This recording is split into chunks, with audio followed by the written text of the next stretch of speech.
I spent 31 years as a family court advocate, and the one thing that work taught me, the thing I carried home every single night, was how to stay calm when everything around me was falling apart. I never imagined I would need that skill for my own daughter. Her name is Lee. She was 26 when she met him at a conference in Atlanta. He was presenting on non-profit fundraising, which was her field, and she called me that same evening, voice bright in a way I hadn't heard since she was a teenager, finding out she'd gotten into her first choice college. "Mom," she said, "I think I just met someone remarkable." I remember smiling at the word, remarkable. Lee had always chosen her words carefully. She was precise that way, methodical. She didn't say handsome or funny or charming. She said, remarkable. And I thought, well, that's a good sign. That's a thoughtful word. His name was Noel. Noel Hartwell. He was 31, well-dressed, soft-spoken in that way that makes a room lean toward you.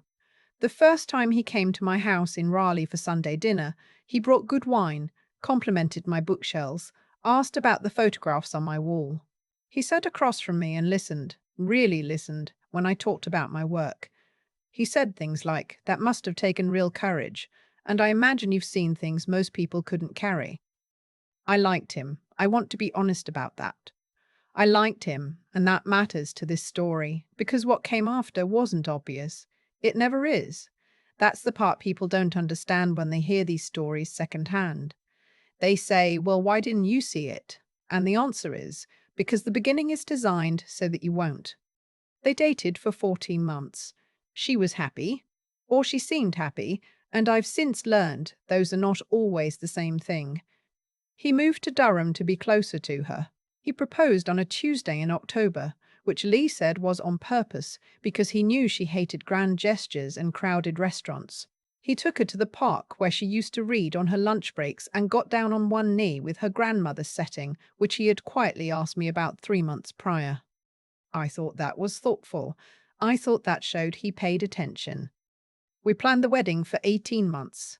During that time, I met his mother exactly 4 times. Her name was Constance. She was from Savannah, immaculately put together, the kind of woman who comments on your curtains in a way that sounds like a compliment and lands like a critique. The first time I shook her hand, she said, "Lee is so lucky to have found someone who grounds her." I smiled and said thank you, and later that night, I turned the sentence over in my mind, trying to figure out why it had felt like a small stone dropped in still water. Grounds her, as if my daughter needed grounding, as if she had been, before Noel, untethered. But I let it go. You do. You tell yourself you're being sensitive, that this is just how some people talk, that two families learning to share a child is inherently awkward. The wedding was beautiful. Lee wore her grandmother's pearls. I cried. Noel's father cried. Constance did not cry, but she smiled the whole time with the particular composure of someone who has already decided how a story ends. The first year, Lee called me every Sunday. Then it became every other Sunday. Then I noticed the calls got shorter. When I asked how things were going, she started giving me the summary version of things instead of the real version. You know the difference when you've known someone their whole life. The summary version has no texture, it's smooth and brief, and tells you nothing. I asked once, gently, if everything was all right. She said yes, of course. She was just busy. They had bought a house in Chapel Hill. Noel had gotten a promotion. She was thinking about going back to school for her master's. Everything was fine. Everything was good. I told myself I believed her. The house was 40 minutes from mine.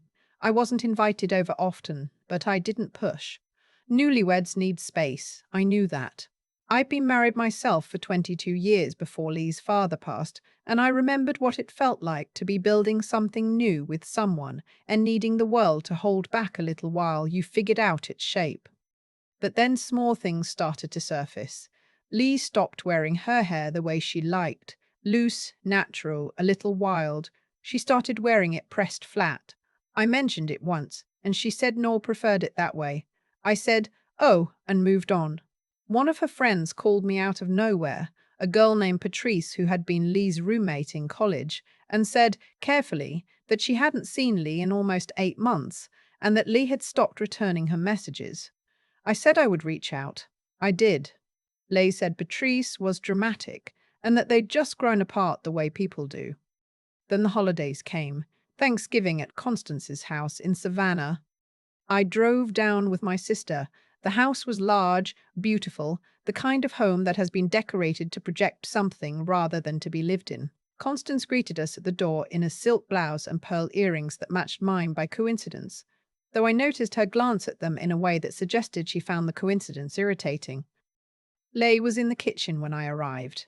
She hugged me, and I felt something. You know how a hug feels when a person is fully present in it. There's a weight to it, a lean. Lee's hug was like embracing someone who is standing at a slight distance from themselves. She smelled like her same perfume. She looked the same. But something behind her eyes had pulled back, the way a tide goes out before something larger comes. Dinner was set for 6. There were 8 of us at the table. Constance, Noel's father Raymond, his younger brother Felix, Felix's girlfriend, my sister Lee, Noel and me. The food was catered. Constance made a point of mentioning that 3 times. Lee had brought a sweet potato casserole, which she made from scratch every year. It was her grandmother's recipe. She set it on the table, and Constance looked at it the way you look at something that has arrived uninvited. Noel said, without looking up from his phone, "Leah told you this wasn't necessary." Leigh said, "It's just a dish. I thought people might enjoy it." "I thought we agreed," he said, still not looking up. The table went quiet. Not the comfortable quiet of people eating, but the kind that has a texture to it. My sister and I exchanged a glance across the table. Then Constance reached over, moved Lee's casserole dish to the far end of the table near the serving area, out of easy reach, and said pleasantly, "We have plenty, sweetheart. We just don't want things getting cluttered." Leigh nodded. She looked down at her plate. Something cold and slow moved through me. I watched my daughter for the next 40 minutes. She asked before she spoke. Not always with words. Sometimes it was a glance toward Noel, a pause, a slight adjustment of her posture. She laughed when he laughed and went quiet when he went quiet. She excused herself to refill the bread basket when no one asked her to. She cut her turkey into very small pieces and arranged them carefully on her plate and did not eat most of them. At one point, Raymond made a joke, a harmless enough joke about college football, and Lee laughed, a genuine laugh, the real one, the one I've known since she was 4 years old. And No looked at her, just looked at her for 2 or 3 seconds across the table. That was all. Just looked. And she stopped laughing. She stopped mid-laugh and rearranged her face and picked up her fork. My sister's hand found my knee under the table. Then Constance said something about the wine. She said Lee had chosen it. Lee had brought a bottle, and that it was interesting for a Thanksgiving table. She drew the word out, interesting, in a way that meant something else entirely. Leigh said she could open a different bottle if anyone preferred. Noel said, "You really should have asked first."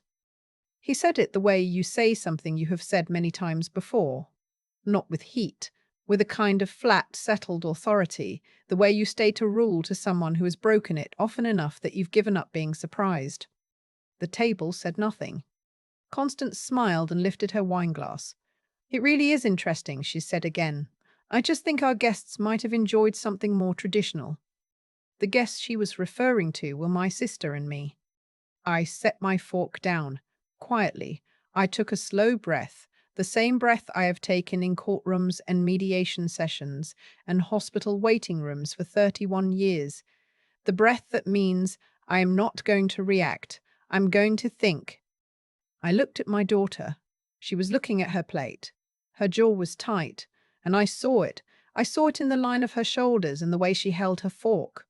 She was bracing.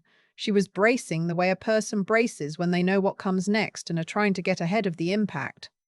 I excused myself from the table to use the restroom. I sat on the edge of the bathtub in Constance's guest bathroom for 6 minutes. I know because I timed it on my phone. I made 2 calls in those 6 minutes. The first was to a colleague of mine, a woman named Dr. Alicia Morrow, who runs a domestic abuse resource center in Wake County and who has testified in more cases than I can count. I did not tell her everything. I just said I was looking at a situation and asked her to be available to talk the following week. She said, of course. The second call was to my attorney. I didn't need to say much. I had used her professionally for years, and she knew my voice, and she knew when I was calm, in the way that means something serious and not the way that means everything is fine. I told her I needed to know what documentation would be most useful if a situation were to escalate. She told me what she needed me to gather. I washed my hands. I looked at myself in the mirror. I went back to the table. The rest of the dinner passed. There was pie, there was coffee. Constance showed my sister photographs of Noel's childhood, each one captioned with a small observation that centered Noel and quietly subtracted Lee from the frame. When we left that evening, I hugged my daughter in the driveway. I held on a moment longer than usual. She didn't pull away. She held on too. Both hands gripped slightly at the back of my coat, and in that grip I felt everything she hadn't said over the past 2 years. "Call me this week," I said into her hair. "I will," she said. She didn't, but I understood that too. Over the next 6 weeks, I began paying attention in the way my work had trained me to pay attention. I did not make accusations, I did not confront. I watched and I gathered, and I kept a written record, dates, observations, things Lee had said in the months before that I hadn't logged at the time, but could reconstruct. I talked to Patrice, who told me more than she meant to, filling in gaps with things she'd noticed over the past 2 years, and felt guilty for not saying sooner. I talked to Felix, Noel's younger brother, who was quieter than the rest of his family and seemed, when I found him alone at a family birthday gathering in January, like someone who had been carrying something uncomfortable for a long time and had been waiting for someone to give him permission to set it down. Felix told me that their father had been the same way with their mother, that it was what they knew, that Noel wasn't a monster, in his brother's estimation, but that he'd been raised to believe certain things about what a husband's authority looked like, and that Constance had reinforced those beliefs at every turn. He said he'd tried to talk to Noel once, years before, and that it had cost him their closeness.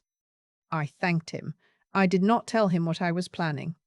In February, Lee called me on a Wednesday evening. It was late, past 10. Her voice was the version I hadn't heard since before the wedding, full texture, real, and also frayed at the edges in a way that told me she had been crying. She said she needed to talk to me. I said, "I know, I've been waiting." She drove to my house that night. She sat at my kitchen table in her coat and told me things she had been carrying, piece by piece, for nearly 3 years. The way he spoke to her in private, the way he monitored her friendships, the things he said about her family, about me, specifically, that had made her feel that choosing me meant working against her marriage. The way he had, quietly and over time, made her smaller, not through shouting, not through dramatic incidents, through the accumulation of 1,000 small diminishments, each one easy to explain away on its own, devastating in its sum. She'd never been hit. I want to be clear about that because sometimes people hear abuse and think there must be a visible mark. There was no visible mark. There was a woman sitting across from me who had forgotten, sometime in the last 3 years, that she used to have opinions about things. I made her tea. I let her talk until she ran out of words. Then I slid a folder across the table. She looked at it. She looked at me. Inside was everything. Everything I had been gathering for 6 weeks, records of financial transactions in their joint account that had been restricted in ways I found troubling, a log of the communications I had documented, the notes from my call with Alicia, the names of 3 attorneys who specialized in family law in their county, and a printout of the specific protections available to her under North Carolina law in situations involving coercive control. I had also included, at the back, a handwritten list of everything I had ever admired about my daughter. Her courage at 12 when she spoke at her father's funeral when I could not. The summer she spent in Mississippi doing housing advocacy work straight out of college. The way she always sent handwritten thank you notes because she said emails were too easy and people deserved the real thing. I wanted her to have the list. I wanted her to see herself from the outside for a moment, through eyes that had been watching her whole life and had not forgotten a single thing. She sat with the folder for a long time. Then she said, "How long have you known?" I said, "Long enough, but you had to be ready." She moved out in March. She stayed with me for 3 weeks, then found an apartment in Durham, her own lease, her own name on everything, her own chosen furniture that she put together herself on a Saturday afternoon while I held the instruction sheets and read them out loud, and we got everything wrong twice before we got it right. The legal process was not fast. These things never are. But she had documentation that mattered, and she had counsel that was good, and she had Patrice back in her corner, calling every few days with the specific loyalty of a friendship that had survived being deliberately starved. Noel contested things as expected. Constance sent a letter through an attorney which told me everything, suggesting that Lee had misrepresented the nature of their marriage and that the family hoped for a private resolution.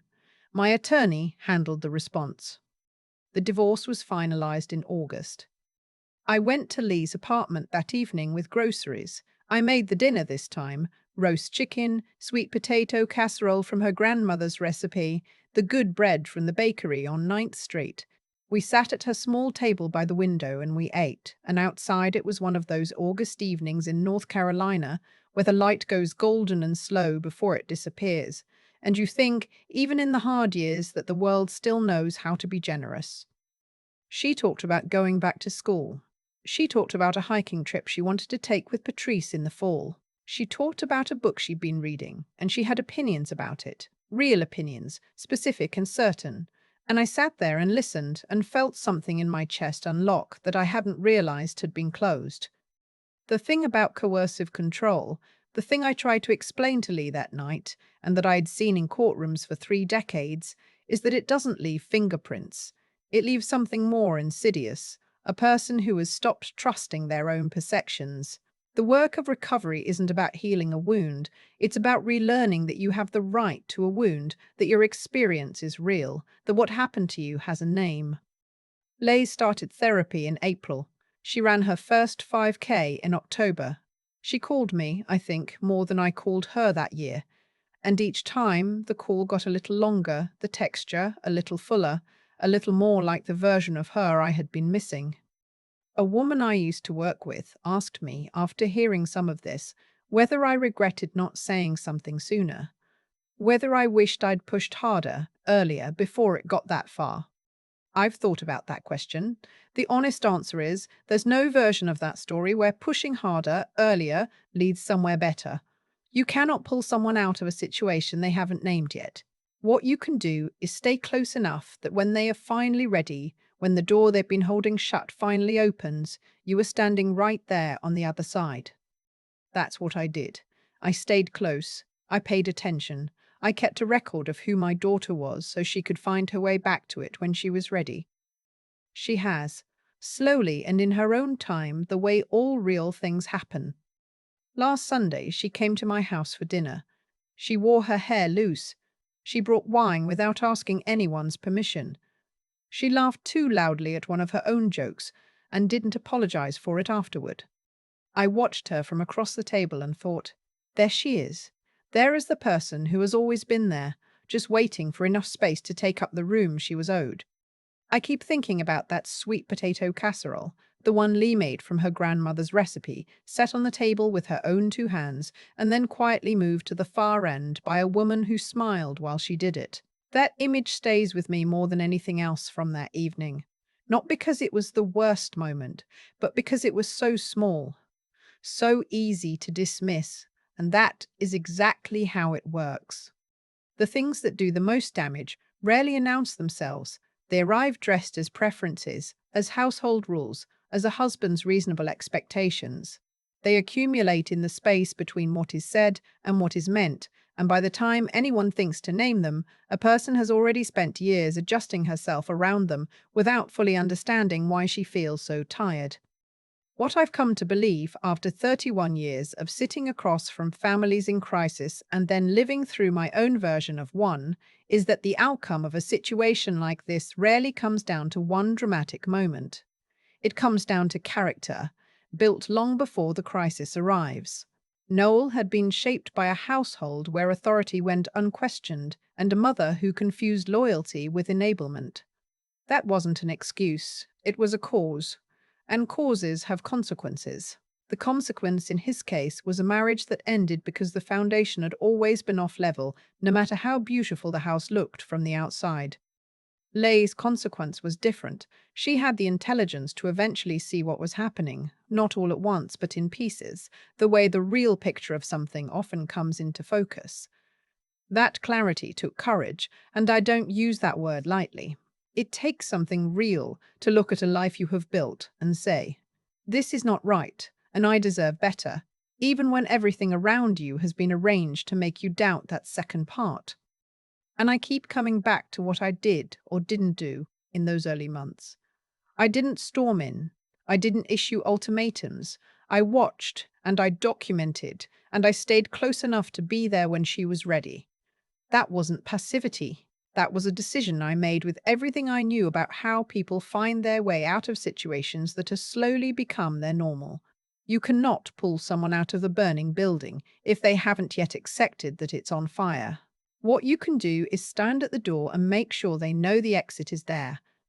I think about the folder I slid across the kitchen table that February night. The attorneys' names, the legal protections, the financial records, all of it practical and necessary. But at the back, that handwritten list of who Lee was. That was the part I was most uncertain about including, and the part she told me later she read 3 times before she fell asleep that night. We don't talk enough about that. The work of reminding someone who they are when the people closest to them have made a project of making them forget. That's not sentiment.